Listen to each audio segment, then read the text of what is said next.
When the scene is over and the music's gone and you're just sitting there in tears, you think to yourself, yeah, Oda, that one hurt. What if I told you one of the most emotional arcs in One Piece got even better in live action? That's right, better. And the weird part, it did it by doing less. Today we're breaking down why Drum Island hits harder in the live action than it does in the anime, and why this might be the blueprint for fixing the longer One Piece arcs in the future anime remake.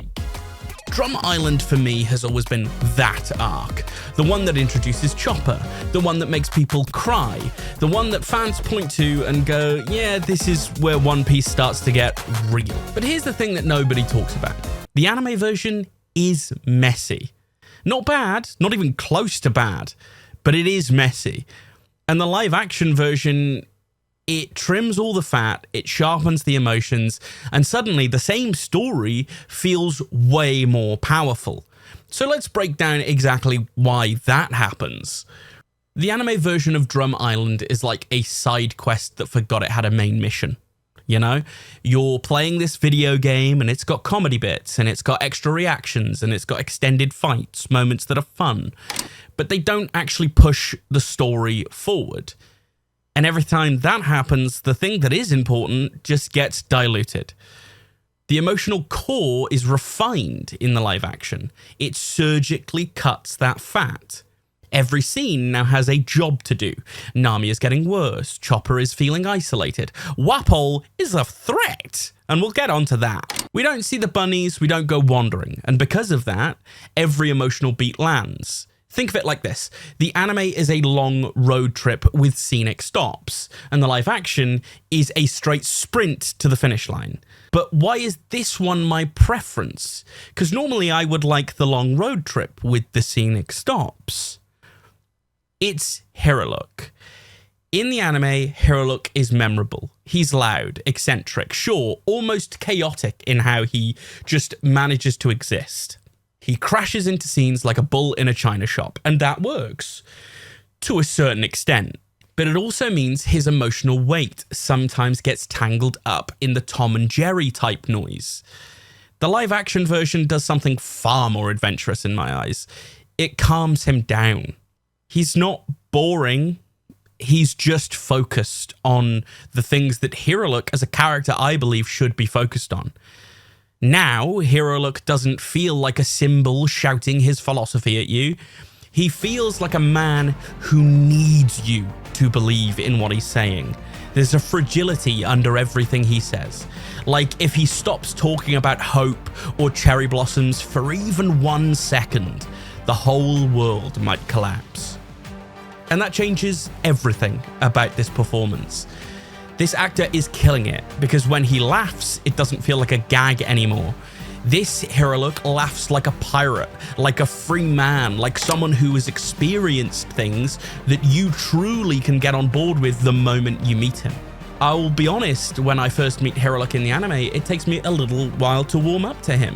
When this Hiriluk talks about miracles, it doesn't seem like some sort of fantastical, whimsical thing. It comes from like a desperation in his soul that you can see through the actor's portrayal. He wants to save his fellow man and their twisted hearts that would make them shoot at monsters and choppers. When Hiriluk's final moments come in the live action, it doesn't play like some sort of Shakespearean dramatic performance as it might seem on the surface. It lands really hard with you because you know he made a decision, a quiet, stubborn decision to go out on his own terms, holding on to his beliefs until the very end. The anime tells you Hiriluk is important. The live action makes you want to climb on the Merry and protect his son, Chopper. Yeah, his son. When he says that, oh my god, I bawl. I've watched this episode maybe 3 times now. Once by myself, once in a rewatch just for this video, and once with my friends Keza and Cass and Antho. And every single time, it brings me to tears. And that difference, that being able to be brought to tears 3 times in a row, That's the kind of upgrade you thank Oda for. You look at Oda being behind the scenes at Netflix and you go, oh yeah, this hits you. When the scene is over and the music's gone and you're just sitting there in tears, you think to yourself, yeah, Oda, that one hurt. And that's kind of what he's doing with a lot of this show. He is taking the moments that have really impacted him, and I imagine most of us as an audience, and he's giving them to us more focused as a streamlined version. There's other things that are great about Drum Island. It's not just Hiriluk. Chopper is amazing. Chopper feels like a hurt animal. Anime Chopper, he's adorable, iconic, but also sometimes he's treated like a mascot. He's a cute voice with big reactions, but sometimes these comedy moments undercut his trauma, especially in the Drum Island arc. The live action pulls him back and asks, what if we're going to take this character seriously this time? And now his loneliness, his fear, his need to belong, all of that feels real. Like really real, like cry my eyes out 3 times in a row real. There are people he can finally connect with, people who will finally take care of him. We see him at the start as a wounded animal, and at the end, a man in his own right, willing to stand up for what he believes in, and has the ability to make friends outside of the good doctor and the doctorine. He truly makes friends with the Straw Hats, and you can immediately see the moment he gets on that ship, he is a pure-blooded Straw Hat through and through. Some stuff that gets jumbled about here as well. So Sanji tells a story about his mother and his family from before he was at the Baratier, which in the anime we don't hear about at all until way later after the time skip. So Oda is not only rewriting Drum Island in these ways that are very impactful to the characters of Drum Island, but he's also showing you that there are things he would have done differently had he had the opportunity to write One Piece with a shit ton more foresight. And that's amazing. It's the same reason people wanted Zack Snyder's Justice League, because Zack Snyder could not only do the thing he wanted to do, but he also had all the foresight of seeing what the fans hated. So he could go back and correct some of that stuff, or, you know, earlier on in the film, put something that leads into the third act thing better. And Oda does that on a massive scale with the Netflix show, and it's really cool. And again, that's another lovely emotional moment between Nami and Sanji, when Sanji says how he used to cook for his mother. Really got me in the feels.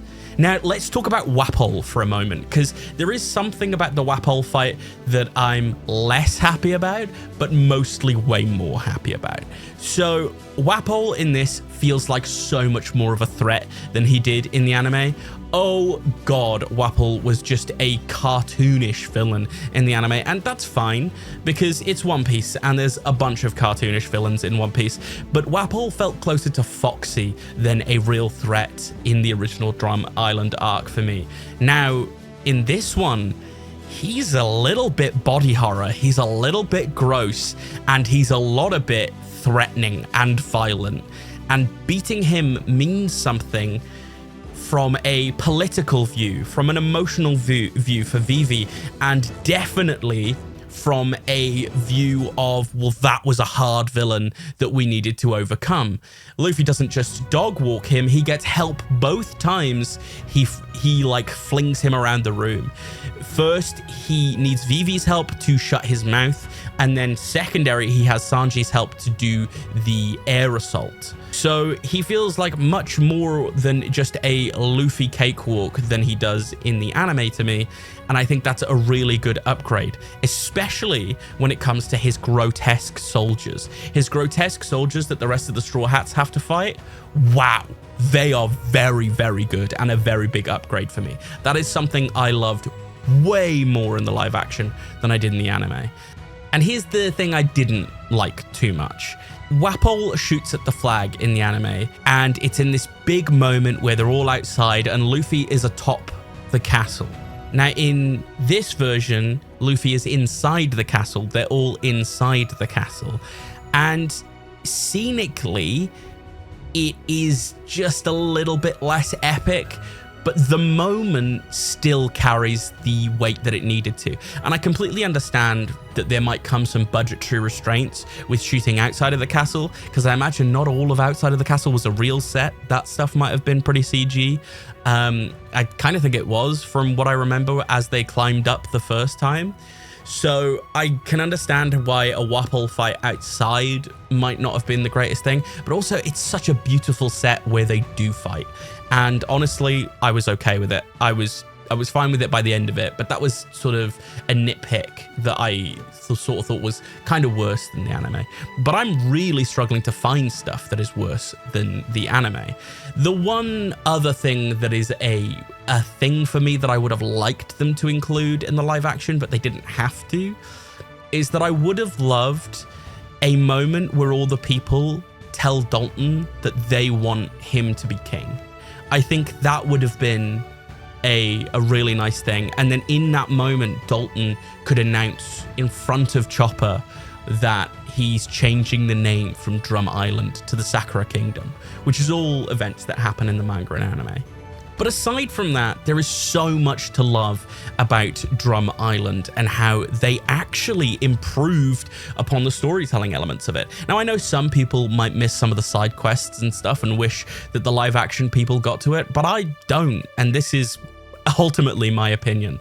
I think the emotional payoff was worth every moment of every scene that they showed, and I think cutting away to little adventures that Chopper or Luffy has to go on in order to get to these beats, I don't really care. Like, I like the rabbits in theory in the anime, but if they were included in the live action, I do think it would take away from the emotional beats. So is the anime version bad? Not even close, nowhere near. It's iconic for a reason. It's still one of the better arcs before the time skip. I love Drum Island. It's one of my favorite arcs of One Piece in its entirety. But the live action version, it understands something crucial, which is emotion isn't just about how much of these characters you show. It's about what you show of these characters, what you choose to focus on.